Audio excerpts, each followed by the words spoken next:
माननीय मोदी जी के नेतृत्व में जो सरकार चल रही थी, ये प्रतीत हो गया था सिंगापुर, हांगकांग, लंदन, जहाँ पे मेरा कार्य ज़्यादा चल रहा था, कि भारत में बदलाव आ रहा है और भारत में अवसर पैदा होंगे। पर हम लोग को ऑलमोस्ट दुगना पैसा ओवरऑल एज ए देश खर्च करना चाहिए, क्योंकि वो हम लोग को नींव देता है आगे जाने की। अपने सामने देख रहा हूँ कि एक भारत जो कि केवल बातों में नहीं रेलेवेंट है, असल में विश्व के स्तर पर भारत रेलेवेंट हो गया है। मुझे केवल पुलिस में जाना था कि कॉम्प्रोमाइज और लोगों को साथ चल के करने का माध्यम होता है राजनीति। माननीय योगी जी ने मुझे अवसर दिया कि पूर्वांचल विकास बोर्ड में काम करिए, देवरिया में जाके थोड़ा बहुत काम करिए। इस पार्टी में जनता के बीच काम करने की जो शैली है और जो फॉलो अप है हमारे नेतृत्व का, और जो हम लोग को काम करने में मदद करने के लिए जो सिस्टम्स लगाते हैं, वो बहुत पहुंचा हुआ है।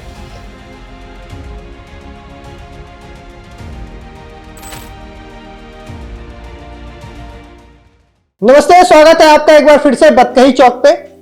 आज बतकही करने के लिए बतौर मेहमान हमारे साथ जो मौजूद हैं वो घर के हैं, लेकिन अतिथि हैं साकेत मिश्रा जी। बहुत बहुत स्वागत है। सदस्य हैं आप विधान परिषद के, देवरिया के हैं। बाद में बात चलते चलते किया जाएगा, लेकिन अभी सबसे इम्पोर्टेंट एक बात की, जिस लाइफ स्टाइल से आप आते हैं, बिजनेस क्लास, फॉरेन में जॉब, इन्वेस्टमेंट बैंकिंग, अंतर्राष्ट्रीय स्तर पर पैसे की खदान, सब कुछ ये सब अच्छा चल रहा था जीवन में। 5 स्टार में रहना, खाना पीना, कोट पैंट टाई शूज, और फिर क्या हुआ? यही तो आदमी को सपना चाहिए। और क्या हुआ कि आप आ गए राजनीति में? केवल एक, शायद दो उसके कारण है। एक है कि घर नहीं होता है बाहर कभी भी, कम से कम मुझे नहीं लगा। अच्छा। क्योंकि मैं यहाँ पे वापस जब आता हूँ, चाहे दिन अच्छा जाए बुरा जाए, पर घर घर होता है, बाकी जगह दूसरी जगह होती है। दूसरा व्यक्तिगत मेरा ये ज़रूर था कि माननीय मोदी जी के नेतृत्व में जो सरकार चल रही थी, ये प्रतीत हो गया था सिंगापुर, हांगकांग, लंदन, जहाँ पे मेरा कार्य ज़्यादा चल रहा था, कि भारत में बदलाव आ रहा है और भारत में अवसर पैदा होंगे। उस भारत में काम करने में भी मज़ा आता था। तो इसलिए मोदी जी सरकार बदल रहे थे, ईश्वर की दया, मुझे तुरंत आने का वाकई मौका भी नहीं मिला, कुछ समय लगा। उसके बाद माननीय योगी जी ने मुझे अवसर दिया कि पूर्वांचल विकास बोर्ड में काम करिए, देवरिया में जाके थोड़ा बहुत काम करिए। तो अवसर भी हुआ, पर उससे ज़्यादा आकर्षण बदल गया था। जो आप कह रहे हैं एकदम सही है। हम लोग ने जब मैंने 94 में पुलिस छोड़ी थी और बैंकिंग में गया था, हम सबका सपना होता था कि बाहर जा कर के हम लोग काम करें, क्योंकि सच ये है, यहाँ पे आप 12 घंटे काम करिए तो 100 रुपये मिलते हैं, वहाँ 12 घंटे काम करिए तो लगेगा कि पूरे दफ्तर में केवल एक आदमी काम करता है, आप करते हैं, और 100 की जगह पता चला 10,000 रुपये बनते हैं। तो पैसा ही नहीं, वहाँ पे ख्याति मिलने लगती है सेम काम की। यहाँ पे इतने कुशल लोग हैं और प्रतियोगी माहौल इतना होता है कि थोड़ा सा हर आदमी चाहता है कि आसानी से सफलता प्राप्त हो। तो इसलिए लगता था कि बाहर जाइए, बड़े प्रमोशन वहीं पे मिलता है, क्योंकि अगर आप किसी मल्टीनेशनल कंपनी में काम कर रहे हैं तो मिलता है। पर वापस आकर के भारत बहुत तेज़ी से बदला है। मैंने मतलब सौभाग्यशाली अपने को मानता हूँ कि अपने सामने देख रहा हूँ कि एक भारत जो कि केवल बातों में नहीं रेलेवेंट है, असल में विश्व के स्तर पर भारत रेलेवेंट हो गया है। तो चाहे वो प्राइवेट सेक्टर हो, जहाँ पे भारतीय लोग जाके सफलता प्राप्त कर रहे हों, या भारत की आर्थिक व्यवस्था हो, या भारत की राजनीतिक महत्व हो, इन सब जगह पे भारत बदल रहा है। भारत गरुआ माना जा रहा है, मतलब काम कर रहा है। जैसा भी आपने कहा कि फॉरेन में काम का वेटेज होता है, काम की इज्जत दी जाती है, उस हिसाब से प्रमोशन होता है। आप आए, अब राजनीति में है, चूंकि भारत से ही गए हुए हैं, तभी मानते हैं कि भारत में काम पैरवी से ज्यादा होता है, पोस्टिंग पैरवी पे ज्यादा मिलती है। मैं इसमें थोड़ा सा, जैसे आपके बाल काले हैं, मेरा बाल सफ़ेद है, तो बीच का एरिया होता है ग्रे। अच्छा। असल में ग्रे होता है। होता क्या है कि पैरवी की बात केवल नहीं होती, कभी कभी सुझाव की भी बात होती है, जो कि जिनका नहीं होता है वो लोग कहते हैं पैरवी हो गई, घूस हो गया, ये हो गया, वो हो गया। सच ये होता है कि मान लीजिए मैं कल कुछ बनाया गया, मंत्री बनाया गया, कुछ बनाया गया, तो मुझे किस सचिव की ज़रूरत है, मेरे को शायद अनुभव ना हो कि कितने लोग अच्छे हैं। आप बोलेंगे, कोई और बताएगा कि ये हमारे ज़िले में देवरिया में आके काम किए थे, इनका काम बहुत अच्छा था, ऊर्जावान हैं, तो मैं उनको ले लूँगा। तो पैरवी, दुनिया में कोई ऐसी जगह नहीं है जहाँ पे पैरवी नहीं होती है। अगर मनुष्य हैं तो मनुष्य एक दूसरे से बात करते हैं, मनुष्यों की कमज़ोरियाँ वही होती हैं, कोई ऐसा बदलाव। फ़र्क ये होता है कि अगर संस्थागत रूप से हम लोग काम करते हैं, जो कि अब बढ़ रहा है, कि संस्थागत रूप से अगर निर्णय होने लगते हैं तो सफाई अपने आप समय के साथ आ जाती है, और वो सफाई आपकी जनरेशन लाएगी और डिजिटाइजेशन लाएगा कि मैनुअल जितना कम होगा उतनी पैरवी कम होती जाएगी। चाहे वो नौकरी की बात हो, ट्रांसफ़र की बात हो, टैक्स की बात हो, पुलिस की बात हो, हर जगह पे वही बदलाव होता है। पुलिस की बात से आपने बोला, कुछ दिन पहले यूपीएससी का रिजल्ट भी आया, आपने यूपीएससी क्लियर किया, आईपीएस में सिलेक्शन हुआ, ऐसा क्या हुआ? क्या समाज वहाँ से भी तो सुधारा जा सकता था बहुत अच्छे तरीके से, लॉ एंड ऑर्डर मेंटेन करके? फिर आईपीएस आपने क्यों नहीं ज्वाइन किया? क्यों वर्दी आपको नहीं भाया? नहीं, वर्दी मुझे बहुत भाती थी, क्योंकि मैं समझिए 2 साल 3 साल की उम्र से 73 से समझ लीजिए, मैं अपनी हर शर्ट पे वो जो पता नहीं क्या कहलाता है, स्टार नहीं, वो जो एक लेपल का वो बनता है, एपोलेट या क्या कहलाता है, उस पे वो हर शर्ट पे मैं सिलवाता था, क्योंकि मुझे केवल पुलिस में जाना था। उस पे सितारे सजाने थे? सितारे भी नहीं लगते थे, केवल बस वो रहे, अच्छा, उतना ही मुझे खुशी। और वो पुलिस की जो गारद होती थी तो बेयोनेट होती थी, उस समय चाकू लगता था बंदूकों को, मुझे वही देख करके, मतलब मैं सपने देखता था पुलिस का। पर मुझे कहीं ना कहीं, काश मैं कह सकता कि हर निर्णय सोच के होता है, कभी कभी ईश्वर करते हैं। मैंने कभी नहीं सोचा था कि मैं विदेश जाके काम करूंगा, मैंने कभी नहीं सोचा था कि मैं सरकार से बाहर जाकर काम करूंगा, पर IIM हुआ, उसके बाद तो जो उस समय जो माहौल था और जो अवसर मुझे मिल रहे थे, मैं चाहता था कि देखना कि दुनिया कैसे काम करती है, तो उसके हिसाब से निर्णय लिया। सही गलत तो भगवान जाने, पर मुझे लगता है कहीं ना कहीं ऊपर से आती है प्रेरणा, नीचे से नहीं होता है कुछ हम लोग को। आपने अंदर से काम करके देख लिया, बाहर का काम आपने देख लिया, अब आप वहाँ पे हैं जहाँ से आप काम कराते हैं और बेहतर समाज बनाने के लिए, बेहतर समाज बने उस दिशा में निर्णय लेते हैं और निर्णय के पार्ट होते हैं। अभी आप देखिए कि कई ऐसे निर्णय हैं जहाँ पे लगता है कि अधूरे से निर्णय हैं, काम होना और जरूरी है। भारत के किन किन क्षेत्र, जैसे एजुकेशन पे बहुत अच्छा काम हो रहा है, लेकिन बहुत काम अभी बाकी है। आप फॉरेन में रहे हैं, वहाँ पे देखिए टैप वाटर हम पीते हैं, लेकिन भारत में जो नदियों का देश है, उत्तर प्रदेश जो नदियों का देश है, वहाँ गांव गांव, आपके देवरिया कसली आपके गांव में RO लगना शुरू हो गया। अब इसको आप क्या कहेंगे? तो एक शायद जॉर्ज विल या कोई है लेखक अमेरिका के, वो लिखते हैं कि politics is the art of the half loaf, कि कॉम्प्रोमाइज और लोगों को साथ चल के करने का माध्यम होता है राजनीति। परफेक्शन दुनिया में कहीं नहीं मिलता है, ठीक है। अमेरिका में लोग कहते हैं पानी मिलता है, पर वहाँ पे लोग अपने माँ बाप की परवरिश नहीं करते हैं। वहाँ पे बगल में कोई मर जाए पता नहीं चलता है किसी को। वहाँ पे आज जिस तरह से लोग निकल करके आ रहे हैं कि गोली किसी ने मार दी, वो क्या होता है, अकेलापन है या मानसिक बीमारियां फैल रही हैं। तो दुनिया में एक ज़रूरी है कि हम लोग में आकांक्षा हमेशा रहे, और मैं सच्ची कहता हूँ कि आकांक्षा रहे कि हमें बेहतर बनना है, पर यह भी देखना चाहिए कि आज से 10 साल पहले हम कहाँ थे। आज से 10 साल पहले रोडें थी नहीं थी, रोडें बहुत अच्छी हैं। आप श्रावस्ती जाइए, देवरिया जाइए, बिजली अगर कहीं से, ये राजनीतिक मुद्दा नहीं है, बिजली आ रही है।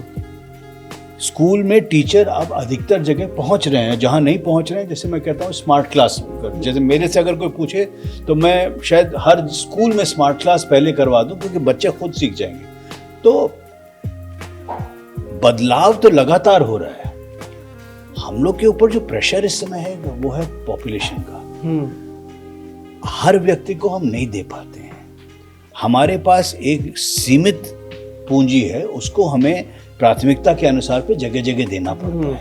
वो दिया जा रहा है। बदलाव होगा, क्या मैं संतुष्ट हूं बदलाव की पेश से? एकदम नहीं। मुझे अगर मेरी व्यक्तिगत प्राथमिकता मांगी जाए तो हेल्थ और एजुकेशन और R&D पर हम लोग को ऑलमोस्ट दुगना पैसा ओवरऑल एज अ देश बिताना चाहिए, खर्च करना चाहिए, क्योंकि वो हम लोग को नींव देता है आगे जाने की। तो असंतुष्टता होती है स्पीड से, और किस मुकाम पे आप पहुंच रहे हैं वहां पे उसके ऊपर भी कहीं जाना चाहिए, क्या आकांक्षा है हमारी वो देखना चाहिए।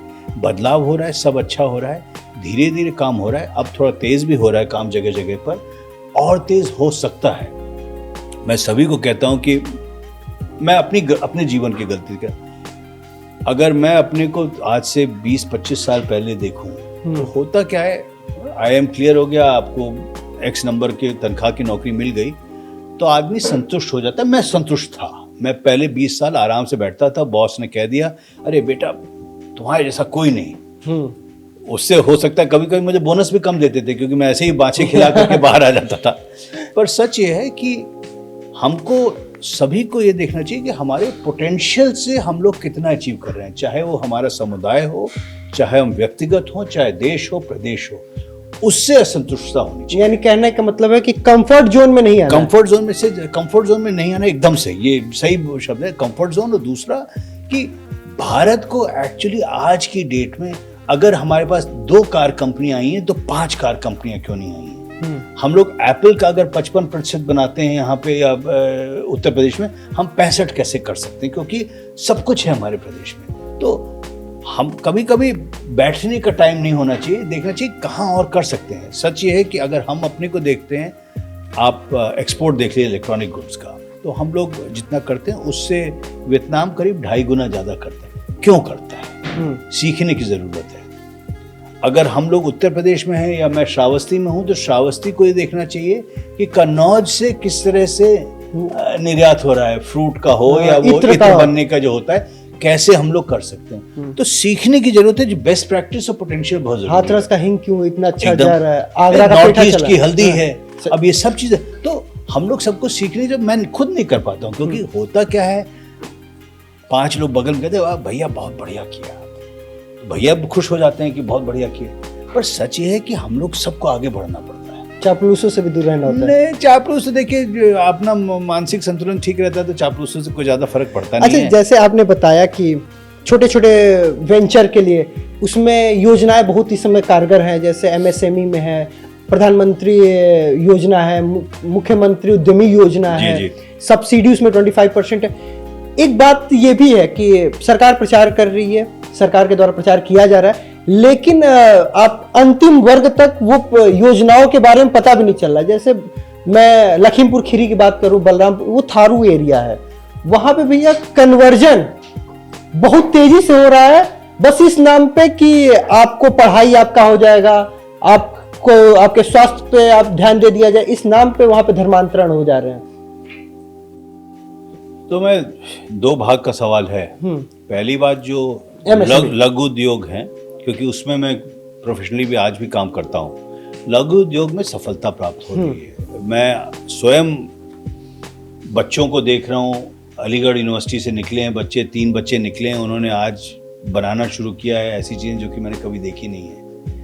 कैंसर के ऊपर काम हो रहा है, IIT कानपुर में इंक्यूबेटेड कंपनी है, मतलब वो बच्चे नहीं हैं, वो मेरे से भी ज़्यादा उम्र में, पर नई कंपनी है, 15 साल बाहर रह करके आकर के हमारे नोएडा में रह रहे हैं। आज वो कैंसर की क्योर की उनकी मतलब मनुष्यों पर टेस्टिंग शुरू हो गई है। वो पहले चूहे होते हैं, फिर बंदर होते हैं, फिर वहाँ पर तो काम बहुत अच्छा हो रहा है। जहाँ तक धर्म परिवर्तन की बात होती है, मेरा बड़ा सिंपल मानना है कि हम लोग की प्राथमिकता और हम लोग का कार्य होना चाहिए कि जो लोग ऐतिहासिक रूप से हमारी मेन मूल धारा में समाज की नहीं आ पाए हैं या जिनको भारत की प्रगति में हिस्सेदारी नहीं मिली है, अगर हम लोग उनको नहीं ठीक से देंगे हिस्सेदारी, तो हर व्यक्ति, आखिर मैं क्यों बाहर गया था? मैं बाहर इसलिए गया था कि मुझे लगा कि मुझे अवसर नहीं प्राप्त होना होता है। वहाँ अच्छा हर व्यक्ति आखिर अंत में बेहतरी के लिए ही जाता है। आपको छत चाहिए, आपको बच्चे की पढ़ाई चाहिए, आपको हेल्थ का हॉस्पिटल चाहिए। हम लोग जैसे जैसे देंगे, हम लोग की सारी मुश्किलें, ये जो धर्म परिवर्तन वगैरह की हैं, दूर हो जाएंगी। जहां मैं ये जरूर कहूंगा कि जहां पे प्रलोभन और ये कह करके कि आपको लालच दे करके, पैसा दे करके, कुछ और करके दिया जाता है, या गलत खबर दे करके ये कहा जाता है कि आपको कभी अवसर नहीं प्राप्त होंगे सनातन धर्म में, ये सब का विरोध ही नहीं, इन सब चीज़ों पर कड़ी कानूनी कार्रवाई की भी ज़रूरत है। पर मैं थारुओं के बारे में ये ज़रूर बता दूं कि कम से कम बलरामपुर श्रावस्ती में मैं कह सकता हूँ, देख रहा हूँ वहाँ पे इस समय थारू जनजातियों के लिए माननीय मुख्यमंत्री जी के साथ जो काम हो रहा है, वहाँ पे कोई धर्म परिवर्तन अब नहीं। भैया मैं एक संस्थान से पहले जुड़ा हुआ था, एकल विद्यालय। हमने आप बहुत काम कर रहे हैं। आदिवासी और वनवासी क्षेत्र में हम लगातार काम कर रहे हैं एकल विद्यालय के मार्फत और सत्संग के माध्यम से। लेकिन चूंकि मैंने आपका कार्यक्रम देखा है, आप उन कार्यक्रम में बहुत बढ़ चढ़ के भाग लेते हैं। अच्छा चलिए, आपके पास दो चैलेंज, एक श्रावस्ती जहां से आप अभी राजनीति आपने किया, बलरामपुर श्रावस्ती, और एक आपका गृह जनपद देवरिया। अच्छा, ऐसा क्या हुआ कि आप देवरिया को नहीं चुने अपने राजनीति के लिए, आप श्रावस्ती चले गए? लखनऊ से नजदीक था इसलिए क्या? नहीं। हाँ, तो देवरिया बहुत दूर जाना पड़ेगा। दूर नहीं, लेकिन ये सब निर्णय पार्टी लेती है। हाँ।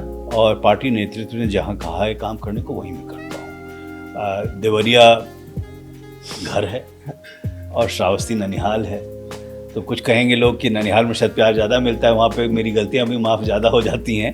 पर कारण ये थे, इन सब चीज़ों में तो जो ऊपर से निर्देश आता है, जो मार्गदर्शन मिलता है, उसी मार्गदर्शन का फल। और ईश्वर की दया से एमएलसी हूँ तो हर जगह काम करवाता हूँ। अभी आपने देवरिया में अपने गांव में काम किया? गांव में करवाया है। अभी कुशीनगर में एक छोटी सी रोड दी है। मेरी आशा है कि हम लोग देवरिया में भी एक दो रोड देने जा रहे हैं। तो खून से तो नहीं देवरिया निकल सकता है। अच्छा, इस एक बात और, बहुत भोजपुरी में कहावत था कि मिसिर लोग जितना लोग बाड़े लोग वो पे ढेला चला के मारा, गिरी वो कसलिए के निकले सफर वही। अच्छा, जो मिसाल है ना, ओरिजिन से ज्यादा पढ़ते थे लोग। ये मुश्किल, जहां से पढ़ाई होगी वहीं सफलता मिलेगी। और अगर आप देखते हुए जाए, क्यों देवरिया आगे बढ़ा और अन्य जनपद नहीं बढ़ पाते हैं कभी कभी, क्योंकि वहां पे एक बन गया उदाहरण। दो लोग निकल गए, जैसे गोरखपुर यूनिवर्सिटी के जो फाउंडर थे, शशांक, जो सांसद हैं हमारे, उनके दादाजी थे। वहाँ पे पढ़ाई का जब कल्चर बन जाता है तो हर आदमी पढ़ने लगता है। वो किसी जाति विशेष, धर्म विशेष कुछ नहीं, हर आदमी देखता है कि देखो IAS लाल बत्ती हुआ तो हमको भी बनना चाहिए। अच्छा, एक चीज लेकिन शिकायत के भी है, देवरिया से उनके दिल से नहीं निकलता, लेकिन उनके जहन से देवरिया निकल जाता है, जो देवरिया से जाता है। होना भी चाहिए। अच्छा, ये निकलता कभी नहीं है। अच्छा, कभी नहीं निकलता है। देखिए, दिल जो होता है वो किसी का बदल नहीं सकता है, चाहे जो कुछ हो जाए। और जो बड़ी सिंपल चीज है, यहाँ तो छोड़िए, आप जाइए सिंगापुर में, अगर वो जो वहाँ पे, जहाँ पे भारतीय लोग काफ़ी रहते हैं ओरिजिन के, वहाँ पे एक लक्ष्मी नारायण मंदिर है। उसमें जो पंडित लोग होते हैं, वो उनमें से एक देवरिया का निकल आया। तो अपने आप बातचीत शुरू। तो देखिए, घर वही जो आपने शुरुआत में किया था सवाल कि बाहर क्या मिलता है, यहाँ क्या नहीं मिलता है। फर्क बस ये होता है, जो घर होता है, जो घर वाले होते हैं। पर चाहे आप दुश्मनी करके बैठे हैं पटीदारों से। भैया, दतिया स्वामी देवरिया के थे, उज्जैन के जो मेन पीठाधीश्वर हैं वो देवरिया के। आप उठा के कहीं चले जाइए, पीताम्बरा जी यहाँ से लोग हर शनिवार को जाते हैं। जो उसके मतलब मेन फाउंडर कह लीजिए, दतिया स्वामी, वो अपने देवरिया के। तो देवरिया, ये तो जहां आप जाएंगे देवरिया पाएंगे। तो आप बताइए कैसे कहीं निकल सकता है किसी जहन से? अच्छा, एक सबसे मस्त, अगर आपको राजनीति में कॉर्पोरेट कल्चर लाना हो तो आप क्या क्या लाएंगे और कैसे लाएंगे? मैं सच बताऊं तो हमारी पार्टी जो है वो किसी भी कॉर्पोरेट से ज्यादा मेहनत करवाती है। बहुत कराती है। मतलब मैंने सोचा था कि कॉर्पोरेट लाइफ में हम लोग जब थे तो सोचा था कि शायद राजनीति में कम काम करना पड़े। वहाँ पे बड़ा टेस्टिंग होती है कि आप ये बताइए कि क्या किया आपने, दिन में कितने फ़ोन कॉल किए, कितने लोग से मिलने गए, क्या सक्सेस हुआ आपका।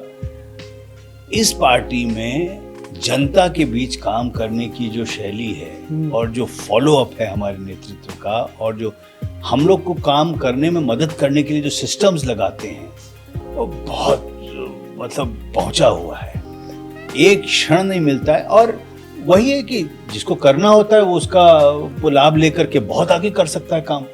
तो मैनेजमेंट तो देखिए हर जगह लगता है। अगर 10 लोग आपके पास आ रहे हैं, बड़ी सिंपल चीज़ है, 10 लोग आते हैं, उसमें से 2 लोग फ्रॉड होंगे, 8 लोग के असली काम होंगे, 8 में से 2 लोग के काम ऐसे होंगे जो कि प्राथमिकता देने की जरूरत होती है।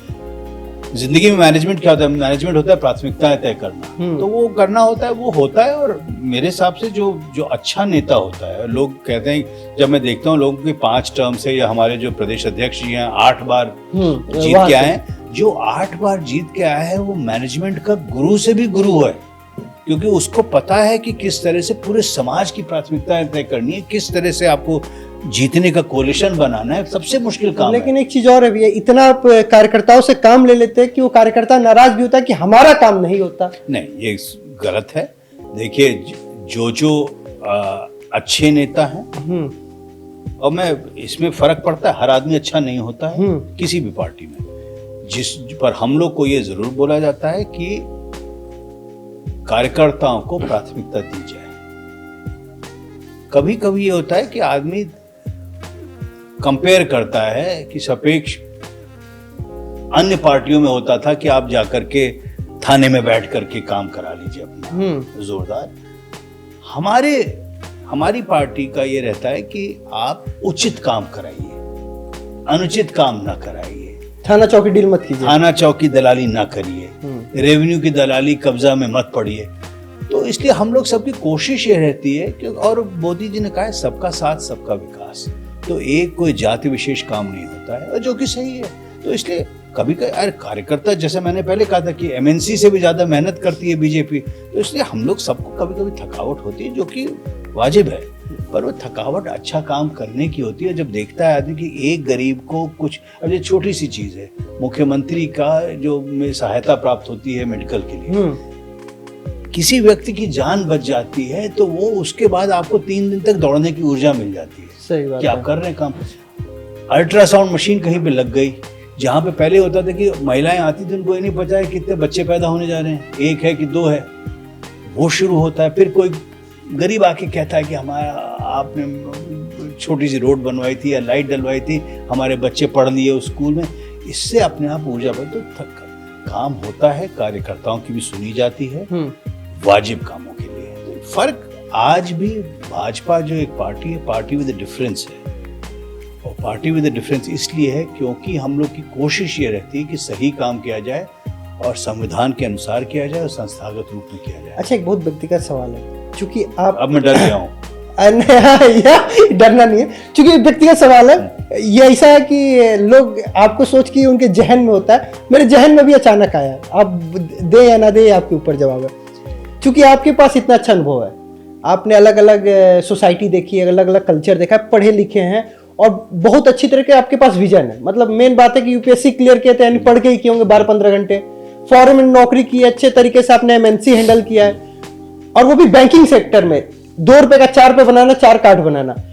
ऐसे अच्छे विजन को, जैसे एक तरीके से कहा, एमएलसी के बेंच पे बस बैठाए रखना, क्या आपको लगता है कि जनता के हित में है? आपको तो फ्रंट फुट पे आपसे बैटिंग करानी चाहिए। एकदम नहीं। क्यों? क्योंकि अगर मैं आपको व्यक्तिगत उत्तर देता हूँ, लोग मेरे से कहते हैं आप हार गए एमपी का इलेक्शन, दुख हुआ, आज भी दुख होता है। जैसे भीड़ में कोई कहता है हम लोग को बड़ा दुख हुआ कि आप हार गए, तो दुख सबसे ज्यादा मेरे को होता है। सही बात है।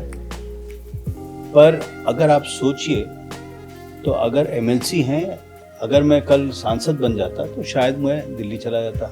जितना समय मैं क्षेत्र में दे सकता हूँ नहीं दे पाता हूँ। एमएलसी हो या मंत्री बन जाऊं तब भी शायद मैं ना दे पाऊं। ऐसा नहीं कि उनमें काम नहीं है, काम जिसको करना है वो कर सकता है। फ्रस्ट्रेशन होता है कभी कभी, क्या है, केवल मैं एमएलसी हूं तो मैं तुरंत काम नहीं करा सकता, थोड़ा मेहनत ज्यादा कर, पर इतना काम है। आप मान लें एमएलसी की सुनी जाती है, अगर आदमी सही काम करे, जो उचित कार्य की बात मैं करता हूँ। सफलता असफलता, ऊंचा उठना हम सबकी आकांक्षा रहती है, परंतु जिसको काम करना है, मैं ये मानता हूँ, मैं परफेक्ट नहीं हूँ, बहुत गलतियां होती हैं, कई बार मैं गलत काम के लिए लड़ जाता हूँ क्योंकि समझ नहीं पाता हूँ लोगों को। सीख रहा हूँ धीरे धीरे, मतलब हर बाल जो पक रहा है, हो सकता है सीख, मेरी आशा है कि थोड़ी बढ़ रही है। पर एमएलसी होकर के इतना काम करने को मिलता है, आप जाके माननीय मुख्यमंत्री से कहिए कि तुरंत रोड बनवानी है तो माननीय मुख्यमंत्री बनवा देते हैं। अगर कहीं पे कल जैसे हम लोग को कहा गया कि आप नए प्रपोजल दीजिए, मिल करके, कई बार होता है कि विपक्ष के भी लोगों के साथ मिल करके काम किया जाए जिससे कि जनता बड़ा प्रोजेक्ट आ जाए। आज मथुरा घाट जो है हमारा, जो इतना बड़ा पुल था वो दिया गया, उससे पता नहीं कितने लाख लोगों का फर्क पड़ेगा। तो काम करने में अगर आदमी ये सोच के चले कि आज जो हमें मिला है, और मैं हमेशा नहीं कर पाता हूँ, कभी कभी मैं भी दुख लगता है कि कहाँ मैं बैठा था सिंगापुर में, बड़ा मज़ा आ रहा था, वहाँ पे आराम से बैठता, एसी में जाता, गाड़ी में बैठ करके मज़े थे। फर्क ये है कि अगर आप कभी ये सोचा जाए, हम सभी हैं, कोई मैं दिमाग में बहुत तेज़ पढ़ाई में नहीं था कभी भी, परंतु ऐसे परिवार में पैदा हुआ कि पढ़ाई का अवसर प्राप्त हुआ। कई लोग होते हैं जिनको यही नहीं पता होता कि IIM कहाँ है। मुझे पता चला, मैंने इम्तहान दिया, ईश्वर की दया से निकल गया। तो अगर जो मिलता है हाथ में, हम लोग सभी लोग देखें कि कितने सौभाग्यशाली हैं हम लोग कि अवसर प्राप्त है, तो खुशी रहती है, दुख होता है। अच्छा, लेकिन सफलता मैं IAS नहीं हुआ, IAS छोड़िए, IIM का इम्तहान दिया गया, सबको लग IIM अहमदाबाद बहुत अच्छा है, टॉप है। मेरे को भी दुख होता है, आज भी मुझे दुख होता है कि उसके जो ग्रुप डिस्कशन था उसमें मैं थका हुआ गया था, तो मैं कूद कूद के बोल नहीं पाया था। और कभी कभी मैं अपने आप को कोसता हूँ कि ये मेरी खराबी थी। पर ये भी सोचो कि IIM कैलकाटा पहुँच गया मैं, पहले दिन मैं पहुँचा, इतने इंजीनियर थे वहाँ पे कि मैं अपने को सोचता था कि मैं थोड़ा बहुत तेज़ हूँ पढ़ाई में। आप अगर IIT में जो 250 टॉप के लोग आते हैं, उनका तो स्तर ही अलग होता है दिमाग का। तो IIM कैलकाटा पढ़ाई की, उनके साथ उन्होंने मुझे पास करवाया। मतलब आज भी मेरे रूममेट हैं, वो अगर नहीं होते तो मैं फेल हो गया होता। तो इसलिए करने का होता है। बहुत मजेदार आपने अभी एक बात बोली बीच में कि आप बहुत अच्छे कॉर्पोरेट लाइफ में, अभी बताइए तब तो आप बिजनेस क्लास में चलते होंगे, कहीं आना जाना। मैंने कहा था ये मत पूछिएगा। अभी आप मतलब जब जाना होता है तो बिजनेस क्लास में जाते हैं कि थर्ड AC में? नहीं, मैं थर्ड AC तो देखिए बहुत कम हो जाता है, क्योंकि थर्ड AC समय ज़्यादा लगता है। हाँ। अगर मुझे और मेरा कोई ज़्यादा चलना होता नहीं, अगर काम करना होता है तो बम्बई जाना होता है, तो वहाँ ट्रेन से जाना मतलब समय बहुत लगता है। और आज ईश्वर की दया से हमारी सरकार की मैं उपलब्धियां नहीं गिनाना चाहता हूँ, पर टिकट बड़े सस्ते हो गए। अगर समय से दिया जाए, मेरा जानने पर होता बिजनेस में जाते हैं कि इकोनॉमी जाते हैं? अब बिजनेस मुश्किल है। अगर कभी कोई कॉन्फ्रेंस पे कोई बुला लेता है, मैं मिस करता हूँ कभी कभी कि लगता है कि वो बिजनेस की सीट जब आप हवाई जहाज में घुसी है तो पहले आप जो बड़े लोगों को यूं करके बैठे हुए देखिए, उसके बाद तब मैं कहता हूँ मैं भी कभी ऐसे बैठता था तो लोग कितना जलते रहे होंगे। तो वो ठीक, पर वो सोचिए कि आज हर व्यक्ति वो जो हवाई चप्पल से हवाई जहाज पे जा रहा है, मिलता है। अरे तो आप तो बिजनेस इकोनॉमी पहुंच गए, तो कभी अफसोस नहीं होता है? अफसोस नहीं, कभी कभी जब कोई बहुत ज़्यादा मोटा आदमी बगल में बैठ जाता है तो दुख होता है, पर उसके अलावा कुछ ज़्यादा नहीं होता है। मतलब अलग कंफर्ट समय के साथ होता है। देखिए ये सब चीज़ें, समय ऐसी चीज़ है, और उससे एक जो सीख भी मिलती है, जो कि जब कम उम्र में मैं था तो कभी सोचता था कि आप कभी नीचे नहीं आ सकते हैं, क्योंकि आपका ऊपर ये रहता है कि आप ज़्यादा यूज्ड टू ना हो जाइए। क्योंकि आखिर मैं अगर इकोनॉमी क्लास में चल रहा हूँ, तो जो आपने कहा कि जो थर्ड AC में चलता है, जो स्लीपर में जाता है, जनरल बोगी में जाता है, वो भी तो है। तो इसलिए बहुतों से बहुत अच्छा है। और आज की डेट में हमारे हवाई जहाज चलते बहुत बढ़िया हैं, मतलब समय पहुँचते हैं, और मेरे लिए बहुत बढ़िया है। अब जब आना होता है दिल्ली से लखनऊ, 5 बजे की फ्लाइट सुबह से ली, यहाँ पे 6:30 बजे पहुँचे, सीधे श्रावस्ती 9:30-10 बजे कार्यक्रम शुरू हो जाता है। क्योंकि अब कई जो VP हैं, उनसे तो बेहतर आप इस समय किसी का भला कर सकते हैं, किसी की मदद कर सकते हैं, किसी को योजनाओं का लाभ दे सकते हैं। अपने गांव में हजारों लोग हैं, लेकिन बिजली का तार बदलवाने का सौभाग्य आपको मिला। बिजली का सौभाग्य है। आप ये सोचिए, मथुरा घाट पुल आज जो भी छोटी सी मतलब एक पुल ही है, पर माननीय मुख्यमंत्री जी ने सुना हमारी बात। पहली बार आप सोचिए, वहाँ पे जो कसली में जो स्पोर्ट्स मतलब कहते स्टेडियम है, पर वहाँ पे मतलब वो स्टेडियम सब बन गया, स्पोर्ट्स ग्राउंड। तो वहाँ पे झूला बच्चों के लिए है, रनिंग ट्रैक बन गया था, थोड़ा प्लेग्राउंड बन गया था, और दीवार चार। ये सब होती छोटी छोटी चीज, पर आशीर्वाद कितना मिलता है। वही बात है, करने को सभी को नहीं मिलता, मजा होता है। तभी आज के बतकही आपको कैसा लगा? चाय आपने नहीं पिलाई, केवल पानी पिलाया, और बाकी सब ठीक था। चाय तो पिलाएंगे, आपको जाने कहाँ देंगे। तो आपको फिलहाल बतकही कैसा लगा, कमेंट करके बताइएगा। और वीडियो अच्छा लगा तो दोस्तों को शेयर कीजिएगा। मुझे दीजिए इजाजत, नमस्कार। This video is sponsored by Ram Ram Group of Companies, co-sponsored by Nature House and Bhaiya Ji Silver Coated Ilachi.